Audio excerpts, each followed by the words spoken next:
Hello and welcome back to another episode of the NFL Update. And this was a really exciting week. There was a lot of upsets. There was a lot of really close games, a lot of really good games. So it was a pretty exciting week to talk about.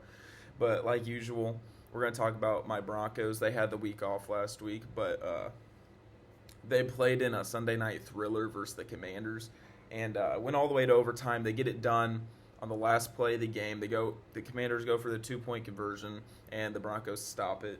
Which, you know, I think going for two there is the right decision. You're the not as good team. You're already out of the playoffs. You might as well. It's usually that's the thing you do when you're the not as good team in those kind of games, but the Broncos sneak out with another win, going to 10-2, and it's been an incredible year. But we're gonna go to some of these other games with the Packers and Lions on Thanksgiving. We're just gonna kind of go down the road, a Black Friday game and the Thanksgiving Day games. The Packers outlast the Lions on Thanksgiving. Jordan Love had one of his best performances of the year. The Green Bay's offense hit on a lot of explosive plays, which really helped out. Detroit tried to climb back, and now Detroit's in a spot where very well they could very well miss the playoffs, and that can be dangerous because I mean they've been so good all the last few years, and them missing the playoffs would not be good for the confidence of that team. They do obviously have a lot of injuries. Amon-Ra St. Brown went down that game. They don't really have any like major targets right now, so it's pretty rough for them. But then the big game, the big one I was excited about was the Chiefs losing to the Cowboys in OT. Uh, both quarterbacks played incredible games. I think Kansas City or not Kansas City. Patrick Mahomes played his best game of the year, in my personal opinion. But the defense made big time plays for the Cowboys, which looking like those trades they made have really worked out for them at the deadline. I didn't really know how much they were going to do. I thought it was too late earlier. Now it's not too late. The East is kind of in question after the Bear game. But we're going to go into that Thanksgiving primetime game, which I was shocked. I honestly thought the Bengals would go in and win this game with Joe Burrow back, but I didn't expect them to win 32-14.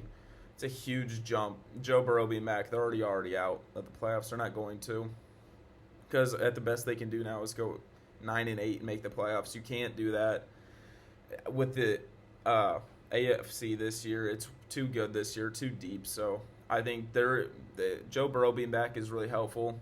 It's really helpful for my fantasy football team. But the Bengals defense forced turnovers, and they really made Lamar Jackson get out of his comfort zone and not look comfortable throwing the ball. I think the beginning of the game, there was a few drop balls. There was that one fumbled at the goal line, and ever since, Lamar didn't look great. So I'm kind of curious to see how that works out for the two-time MVP.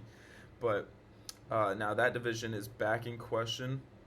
I think it went back to the Steelers. I could be wrong. I think it could still be with the Ravens. You know what? The Steelers, yeah, I don't know. So that's going to be interesting. That's going to come down to the wire. There's so many division races that are going to come down to the wire. And talking about division races, the Bears beat the Eagles, and with the Rams lost, the Bears are now the one seed in the NFC. And people keep calling them frauds, but the way the Bears offense runs is sustainable. That's when if you have a run game that good. I mean, they had two guys rush for 125 plus yards versus a good Philly defense. I think it's more so how dysfunctional Philadelphia is right now. The Phillies, they're or not the Eagles. They're really on a downward spiral. Jalen Hurts looked lost and out of rhythm the entire game. I think there's a lot of questions to be asked there. But for the Bears, I mean, this is like their signature win, you could say, I guess, of the season, because they really haven't had a good win other than this one. So I think the Bears could really easily build off this. They get a lot of confidence beating one of these good teams, and they could even make a run in the playoffs. Then some of the not more important games, but it's important for one side, the Jaguars versus Titans. The Jaguars just absolutely manhandle Tennessee, because Tennessee still looks terrible. There's nothing to talk about there, but for the Jaguars, this is a huge win because they do have the tiebreaker over the Chiefs, and if the Jaguars keep winning, the Chiefs have a zero shot to make the playoffs. Right now, the Chiefs have to win out to make the playoffs, so it's going to be a really interesting finish to the year. I don't think the Chiefs will win out. but we've seen crazier things. The Chiefs are still have Andy Reid, Patrick Mahomes, so you never know what can happen there. But Jacksonville still looks really good. Liam Cohen has made a huge difference for this team, and they look like they're back to their playoff form they were a few years ago, and they had that crazy comeback win against the Chargers. Then this game was just exciting. I was personally rooting for the Jets. Jets Falcons. New York takes the win, 27-24 in a crazy game. I was watching the end of that game. I thought there was a 0% chance their kicker made that field goal. The Jets played that terribly at the end of the game. They had that penalty that set them back. They ran some plays. I don't think they should have. I think they should just kick the field goal when they had the easier field goal. But everything worked out in the end. And someone has to get fired for Atlanta, in my opinion. Atlanta has way too much talent on the defensive and offensive side of the ball. Jesse Bates, Bijan. They have I don't know, Kyle Pitts. Yeah, they have Drake London. There's so much talent, and they're terrible. I don't know how it's possible. But maybe the biggest win of the week was for the Panthers upsetting the Rams. Now that's a really big one because the Rams were widely regarded as the best team in the NFL, and they just fell to the Panthers, who are now 7-6. I don't think the Panthers can make the playoffs, but that's a huge jump for the Rams losing that game. Matthew Stafford threw 2 interceptions. Final possession of the game, the Panthers were able to stop that so dominant offense because they scored that 4th down touchdown with like 3 minutes, 30 seconds left, and sealed the upset win. I'm honestly, for me, I'm really happy for the Panthers. More so, I'm happy for Bryce Young because his first year in the NFL, I mean, he's incredible quarterback prospect. He's just kind of undersized, but he was put in one of the worst possible positions you can put a quarterback in, and he was able to make it work, so I'm really happy for him. Yeah, I think for the Rams, though, I don't think it hurts too much. They're still going to make the playoffs. They're still a really good football team. Just, it's any given Sunday in the NFL that any team can win because it is the NFL. These are professionals, so it's nothing too crazy. But next we're going to talk about Dolphins barely beat the Saints. Eliminated the Saints, but it keeps the Dolphins in the playoff hunt. The Dolphins won't make the playoffs. You can't make the playoffs going 10-7 this year, but yeah, the Miami's still in it. Their passing attack has been looking really good. Their defense delivered on some 4th down stops at the end of the game. Watching that one, Shua didn't actually play too bad of a game. They got the onside kick. He just made a bad throw on 4th down. If he was a little more out front, it gives his wide receiver a chance to catch it, but it wasn't, so his wide receiver didn't really get a chance to catch it. Then the 49ers dominate the Browns.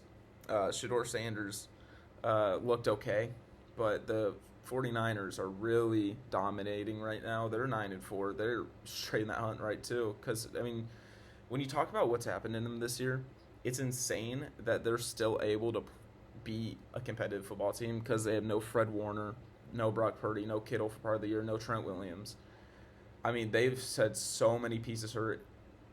Mac Jones filled in really nicely. I think honestly this year, Mac Jones has played significantly better than Brock Purdy. But they're not going to bench Brock Purdy because they're paying him a buttload of money. But CMC, Christian McCaffrey's really been dominating. He's been kind of the reason they've been able to score over and over again. He's been dominant. People have been saying he sacrificed everybody else on the roster so he could have a healthy season, which I found was funny. But yeah, that's really big for them. I think the 49ers can make a run because they do have that winning culture and that winning aspect to them because they've been there, done that so many times before. So that's just really big for them. And then the Chargers roll against the Raiders. The Raiders still look terrible. That's just a dysfunctional franchise. Not much to say about them. But for the Chargers, it's big for staying in the AFC West race. They now go to 8-4. Broncos are 10-2. So I mean that still is kind of a race. Broncos kind of have it under a grab right now, but if the Chargers keep winning, they can get it done. But the Chargers do have to play the Chiefs again, I believe, and they have to play the Broncos again. So that's not easy wins for them, especially with how bad their offensive line is. Recently, they've just been kind of beaten up on bad teams, so we'll kind of see how that goes down the stretch. Then let's just kind of talk about, and then the final game Monday yesterday, the Patriots handle business against the Giants. Giants still don't look good, but the Giants usually play more competitive games because they are an exciting football team. They've got young players, but Patriots handle business again. Right now, the Patriots genuinely have the easiest schedule I have ever seen. It is actually insane. I'll list it off here. I will list it off.